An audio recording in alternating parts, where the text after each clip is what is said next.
I just love people. I love learning people's stories. I love learning about people's uniqueness. And, so to me, every client that comes to me through coaching or astrology or yoga, but especially all the teens I teach year after year after year, and to watch them grow into their own sense of self and to take risks and to learn and to challenge ideas and to integrate complex, worldviews and to be so thoughtful and to be on this mission of becoming. That's a very big theme for me, is like this process of becoming. We're not like one and done. We're not like, I exist and this is who I am. We're not stagnant beings. And that's, again, part of the purpose of this podcast and these conversations we're having when we bring experts on to talk to us about science and technology and health and spirituality and all kinds. It's because we are constantly evolving ourselves. We're not done.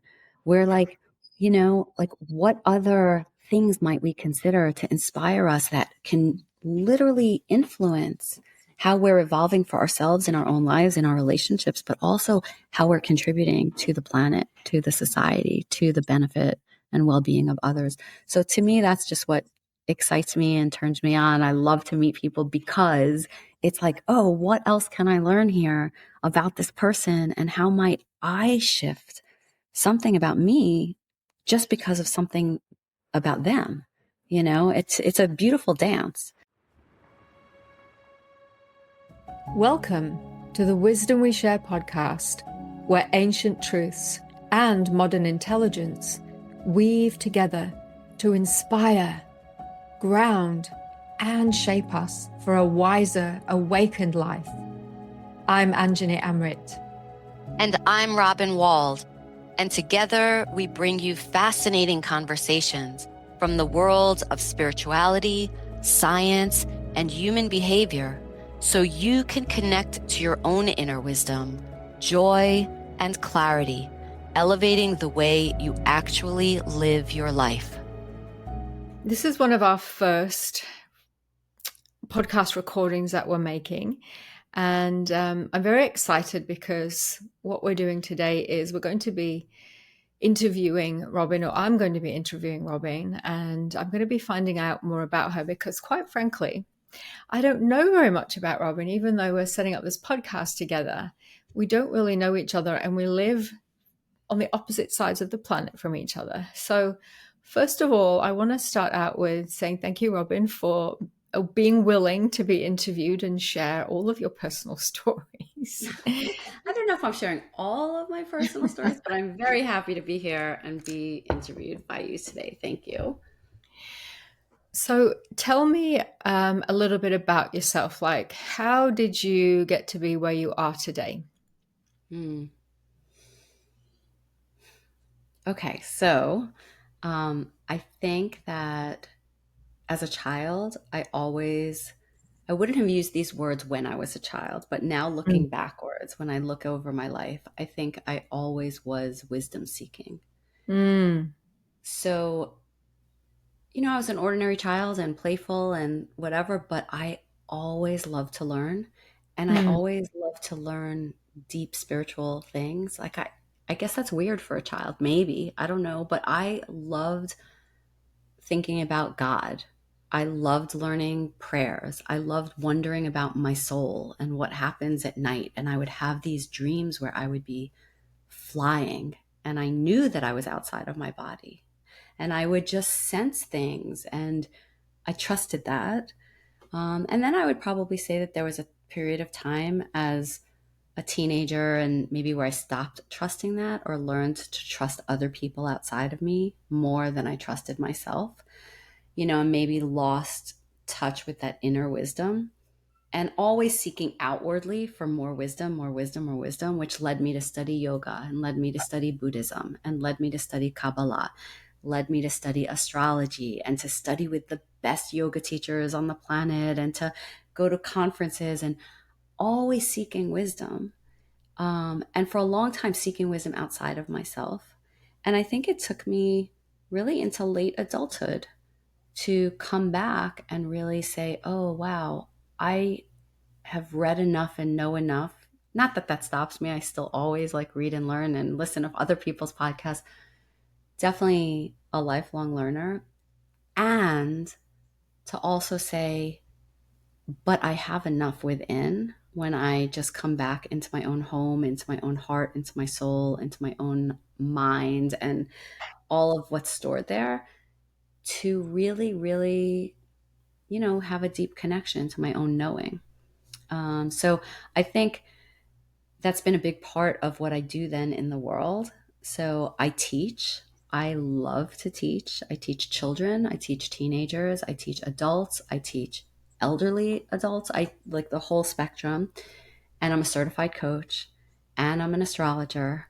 And I'm a yoga teacher. So I've very gratefully have found a way to integrate all of these paths and all of this learning I've done and all of what I'm passionate about, and to bring it all together in kind of interesting, unique ways for multiple different audiences as a way of being of service.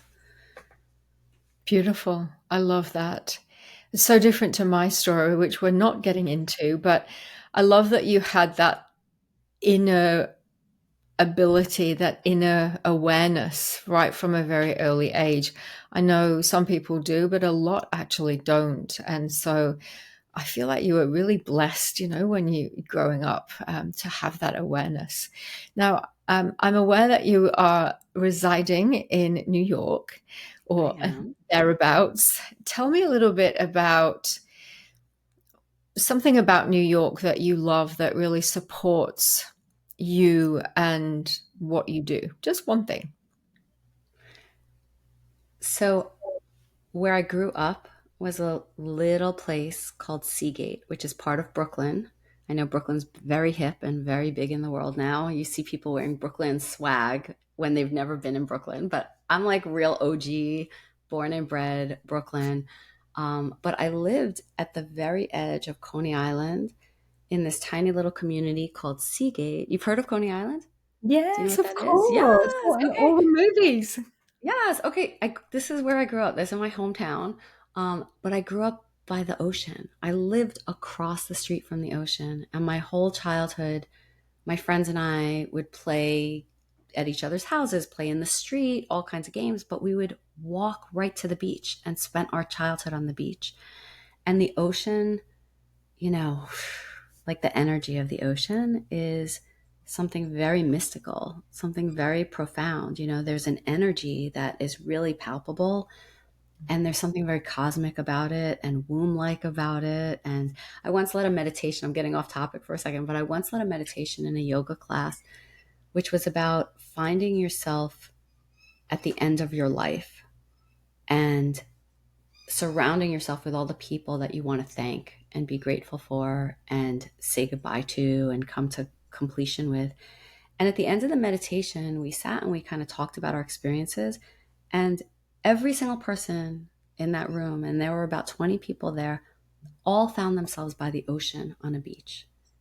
It was like very eye opening to me. Like, that's not an accident that everybody somehow found themselves on a beach surrounded by their friends in the so anyway, I grew up at the ocean, and it's been a big part of who I am.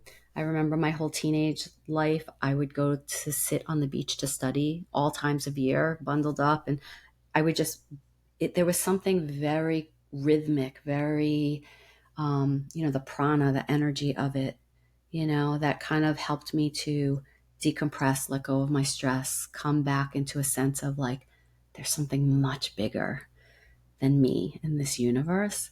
And that perspective of like feeling small, but also being present in your life in something very grand is magical. So I'm very grateful for that.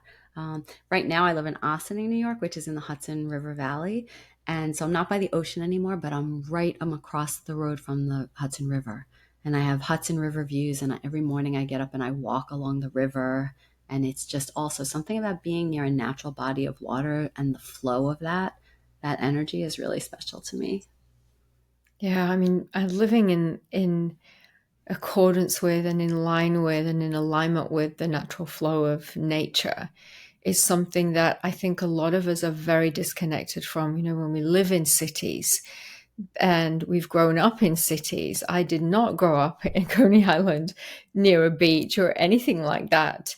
And in fact, I grew up near a railway. And so that concretized conditioning that we often have can really disconnect us from nature. And it's nature that brings us the profound, I think. And it sounds like you had such a profound upbringing and are still connected. So I really, I agree with you. You are blessed, and I think it's beautiful, and it's nice to hear that from someone, because it's usually the opposite of that.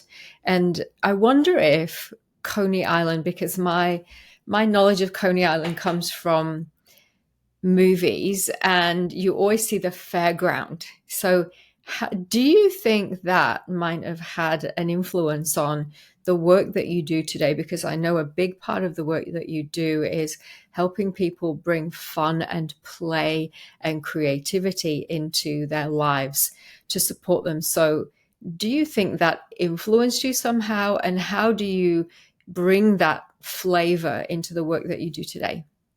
That's such an interesting question. I thought you were going to go somewhere else with that.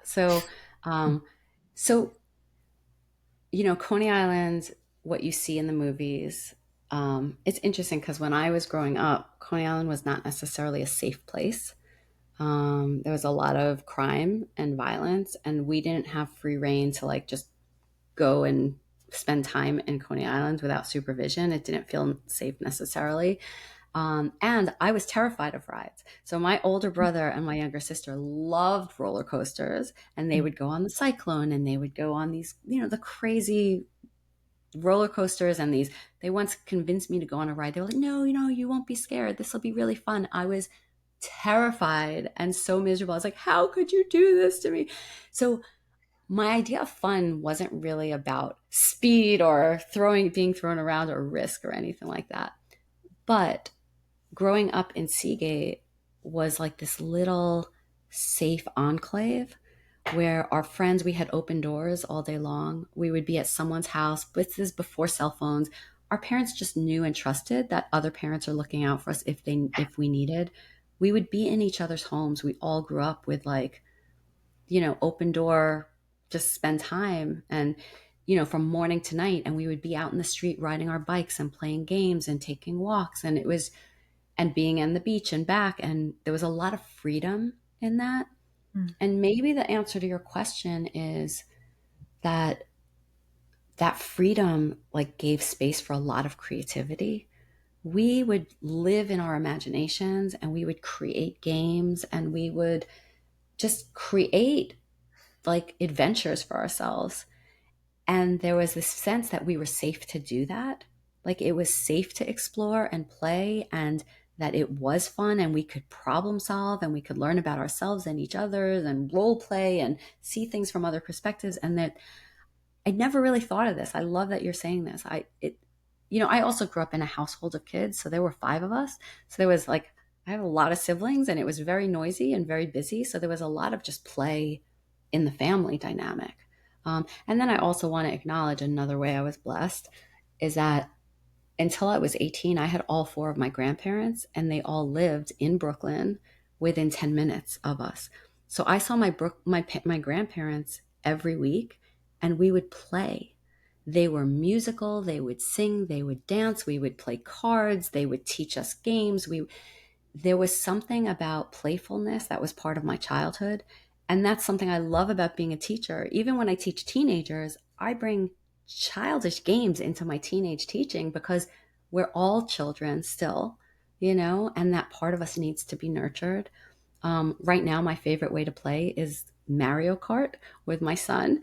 So he's 24 years old, but the 2 of us, we play Mario Kart, and we have the most fun, and we laugh, and it's just, play is so, so precious. Like life is serious enough. The world is serious enough, and we'll attend to those things as adults. We'll be responsible in our lives for all of those things, and people and finances and our jobs, and all those responsibilities are important. And we don't have to lose connection to what brings us joy and what reminds us like that our spirit is alive on this planet, and what a gift. And like, let's just have some fun with it too. Yeah. So I love that question. Thank you for asking that. My absolute pleasure. Our lives are sounding very black and white right now. I'm just bathing in your play. I'm like, oh yeah, this is good. I'm really loving hearing it. It just sounds like this magical. And I don't know, obviously you've had your ups and downs, and I think I'll ask a question about that next. But Sure. I love hearing that, because for me that wasn't the case, and it wasn't safe, but there was no play either. And I agree with you that play is so vital, and having childlike fun, which is what I like to call it, childlike fun, is something that is a huge missing ingredient, that allows us to really connect to ourself, our greater sense of wonder or joy, like you said. Then Mhm. our passion and our deeper purpose keeps us connected. So I love that you were raised that way. I love that you bring that to your teachings, and you're certainly going to be bringing it to this podcast. So I'm excited for that. Me too. Not Thank you. not Yeah. not to be a Debbie Downer, but I'm interested to hear some about something that you've had in your life, some challenge that you had to overcome, some Sure. difficulty that you got through, and not just got through in gritting your teeth and holding your breath, but got through and learned something vital, or that it took you into a place where you wouldn't ordinarily would have ventured, and that ended up being a gift for you. Yeah. So I think if you're human, you have those experiences, right? And this is why we're the Open Tent podcast, because everybody, your different background than mine, we're both here having these conversations. And all of our listeners have different backgrounds and experiences, and their ups and downs and their challenges, and the way they've risen to the occasion and met those challenges. So um, I think that that's a beautiful thing, that we can learn from each other as well. For me, I'll say I got married very young, to my first love, my high school sweetheart, who I met when I was literally 12, was in love with him by 13, dated him through college. We got married. I was 22 years old. We had three beautiful children and a business together and a home and a life. And that all fell apart when I was 44.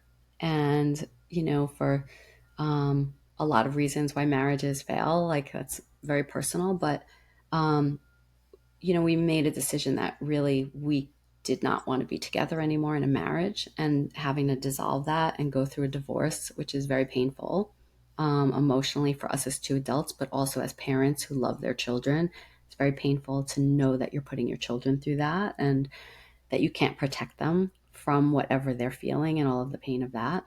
And then there were a lot of financial considerations of, we had a business together, we worked together, our finances were joint, and now you're splitting into two households. And there were a lot of, that was a moment for me of really having to reassess my entire life, because you have this vision or imagination or commitment that your life looks a certain way and it's going to continue, and there's a continuity. And then all of a sudden, that entire rug is swept out from under you, which is exciting because it's a brand new start, blank slate, but very terrifying to start again. So I Mm. had to re envision my career path. I had to re envision what it looked like to live alone, where I wanted that to be, what parts of myself I wanted to bring forth. I had to re envision intimate relationship. Do I want to date? Who I want to date? What am I looking for? Um, my relationship with my children. So, but the beauty and the gift of that was that I was only teaching part time. I was teaching like 4 hours a week in a Jewish setting with teenagers, which I loved, spiritual teaching. And I was teaching yoga another maybe 4 or 5 hours a week with private clients. But the rest of my time was really managing his business and the household. So I was like, whoa, okay, now what? And I had to really go through, like, what do I want to do? And that's when I decided, and I was doing astrology, but more very small scale, like for friends and for friends of friends who sent them to me. And, I didn't even charge. It was like a gift because I loved it. And I was always learning with the astrology. So I was like, yeah, of course I'll read your chart. But I was like, wow, okay, this is my opportunity to actually create a career that is a true, honest expression of what I love, that I'm passionate about, and how can I monetize that legitimately and earn an income and support myself. So that was the impetus and the catalyst, like the dissolution of a 24-year marriage and a 28-year relationship. Saturn cycle. Hello, anybody who knows Saturn. It was a 28-year Saturn cycle of my relationship with my partner, and that was complete. It was complete. There was a lot of healing and things to get through to, kind of start over, but it was a new beginning. And I have to say that, wow, like I really am in love with my life. I'm in love with everything I've created. I love the work I do. I'm so grateful I got my International Coaching Federation, certified PCC coach. That's a huge accomplishment. Like that was a huge accomplishment. The education, the hours, the training, the ethics, the passing the exam, I mean, I feel so proud of myself that I was able to design my life. I still teach because I knew I love that. I'm doing the astrology professionally. I've gotten so good at it, from going from maybe doing 10 readings a year here and there to reading literally 10 readings a week, and understanding, like deeply, deeply understanding and integrating the language and the archetype of that. And I've created this wonderful life, for myself, with my kids, with my relationships. So yeah, so blessings do happen, and change is hard, and it is about growth. It is about really aligning more and more authentically with what my life path was leading me towards at that point. I think it takes a lot of courage to allow the dissolution. Often in our Western cultures, it's deemed as a midlife crisis. And I like to call it a midlife catalyst, because often it can be that opportunity for us to be liberated from the things that have been holding us back. I mean, look at what grew from that, in your midlife retraining, restudying, and all of that, establishing yourself as a woman, fully embodied in her power, is what that change allowed you to do. And so I do feel like anyone's listening who's going through that, have patience, and understand that this is a catalyst for something greater in your life. And it may not feel like it right now, but it always is. And just to let listeners know that Robin and I will be working with the general public, offering our services on the podcast.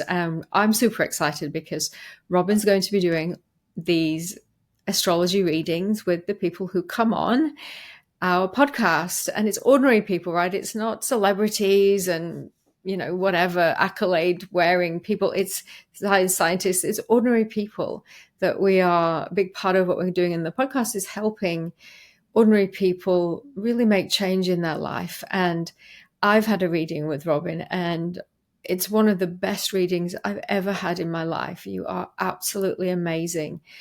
What is just one thing that people should know about an astrology reading that they might not know, that would help them understand why it's so vital or important to have in their life?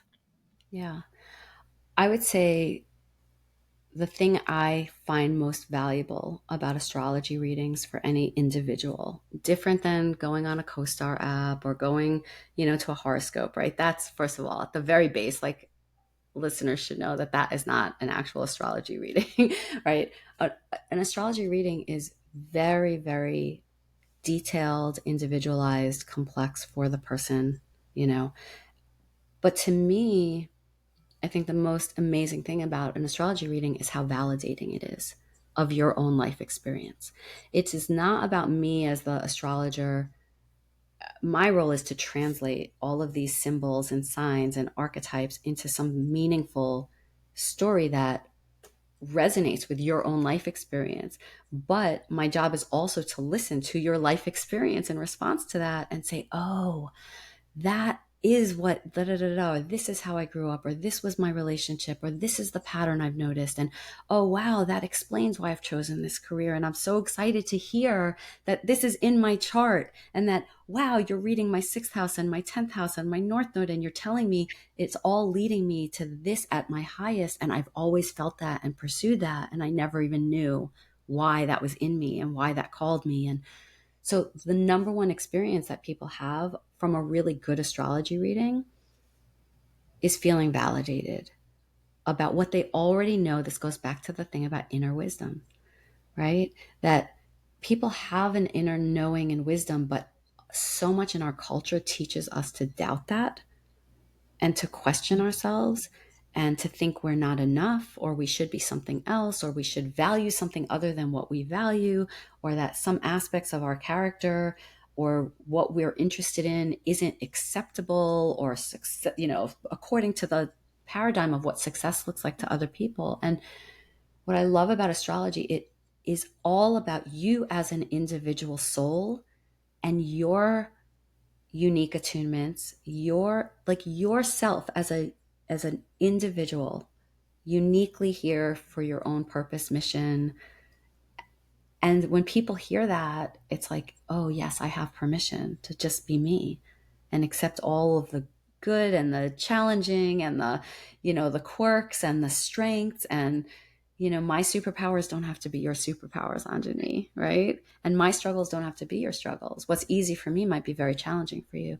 And what I'm blessed at might not have looked like a blessing for you, but vice versa, right?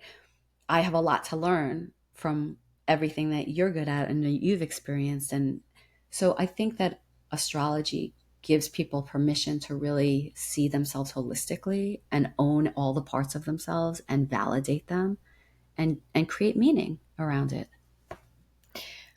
I couldn't agree more, because when I had the reading from you, I think we were about 2 minutes in and I lost the plot. I was just bawling my eyes out because of the validation that was coming from you in terms of where I was at with my life, what I was feeling like was coming down the pipe, but didn't really, had no other validation of it. And then for my whole life, the things that I've been struggling with.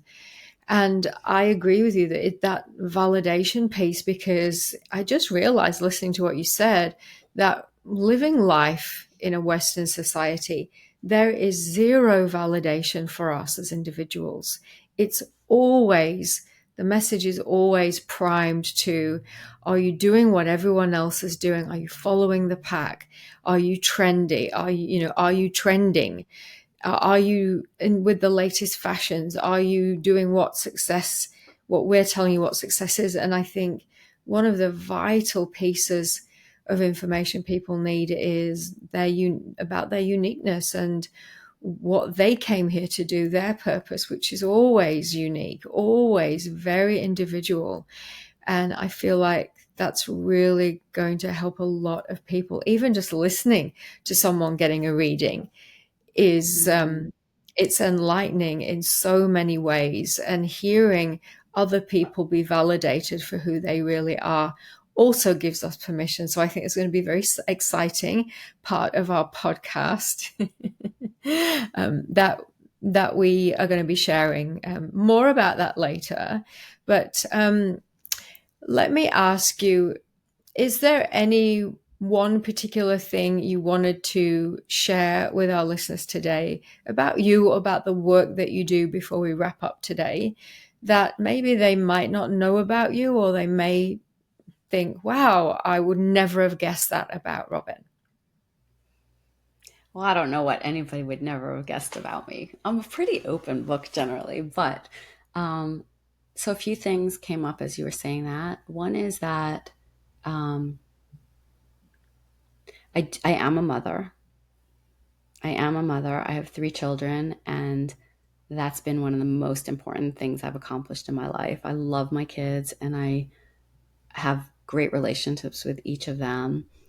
And so one thing that's done for me being a mother is, as an astrologer, as a coach, I work with a lot of parents. I work with a lot of parents. And, a parent's wish for their child is really for their child to be healthy and safe and to grow into their own, into their own purpose in the world, right? To grow into their own spirit. And, I know a lot of people who come to me for astrology readings for their children so that they could be better parents to their individually unique child that is not just an extension or a replica of themselves. Like parents have challenges with their kids and they want a good parent is like, help me to understand my child, help me to understand myself, help me to understand our dynamic and what resources and strategies I might use so that we can be in better relationship. People also come to me for that with intimate relationships, with business partnerships, right? How do I understand myself and do my own work so that, and also create space where I can understand someone else and, kind of show up in the very best versions of ourselves in a supportive way. So that is something that is a big part of my work. And, we talked about play. We talked about that I teach. I do love being around teenagers. So I think most people do know this about me, but I'll say it again anyway. I just love people. I love learning people's stories. I love learning about people's uniqueness. And, so to me, every client that comes to me through coaching or astrology or yoga, but especially all the teens I teach year after year after year, and to watch them grow into their own sense of self and to take risks and to learn and to challenge ideas and to integrate complex, worldviews and to be so thoughtful and to be on this mission of becoming. That's a very big theme for me, is like this process of becoming. We're not like one and done. We're not like, I exist and this is who I am. We're not stagnant beings. And that's, again, part of the purpose of this podcast and these conversations we're having when we bring experts on to talk to us about science and technology and health and spirituality and all kinds. It's like, it's because we are constantly evolving ourselves. We're not done.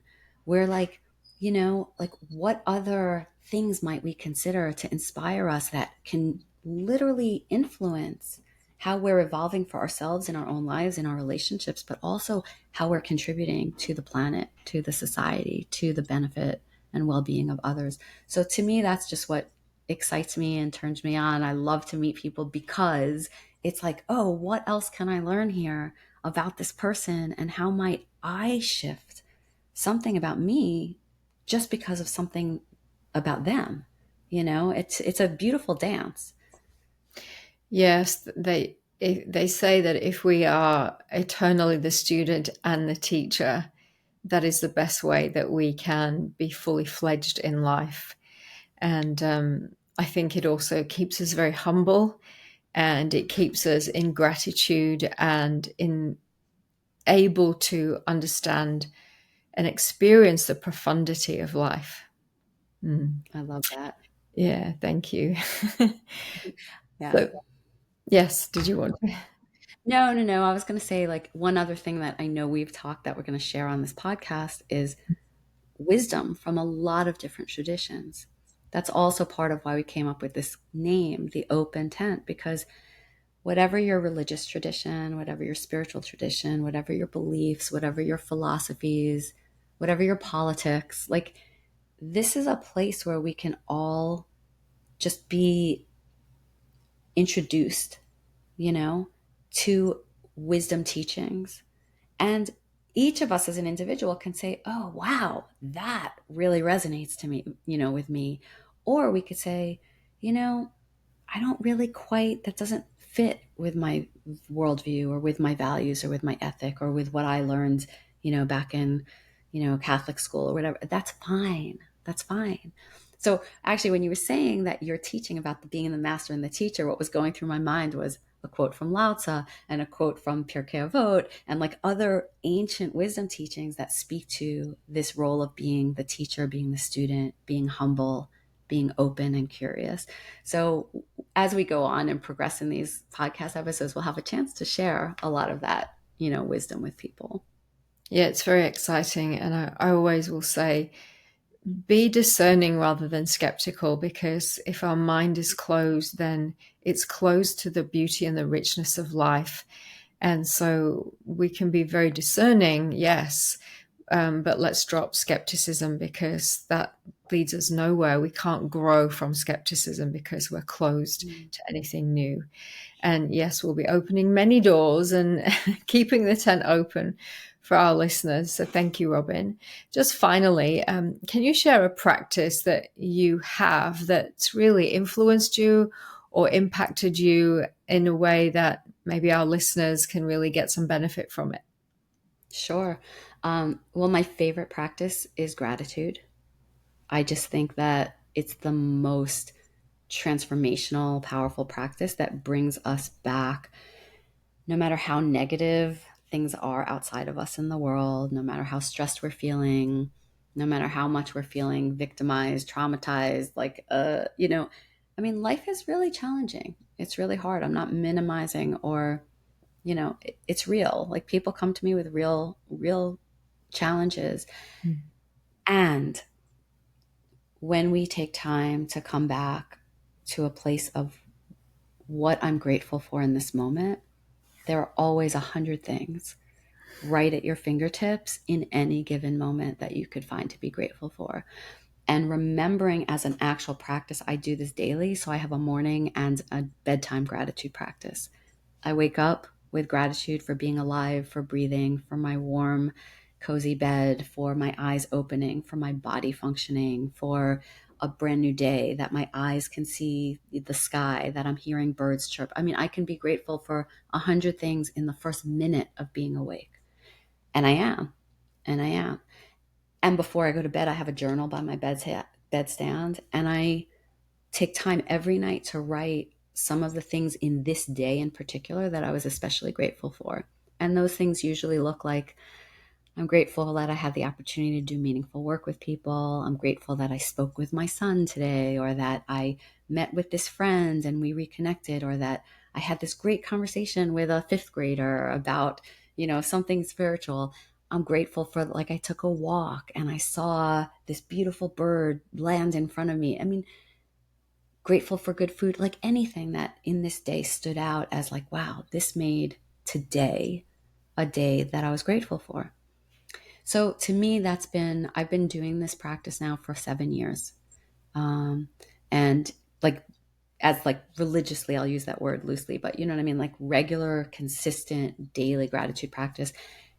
And it's the happiest 7 years of my life. So I think that there's a correlation there, right? We can train ourselves to be grateful, or we can train ourselves to be negative and cynical and angry and bitter and resentful. And so I'm training myself to be grateful every single day. Yeah. Love that. Training myself to be grateful. I think that is a beautiful sentence on which we'll end today. Thank you so much, Robin, for being so open and sharing your wisdom with us.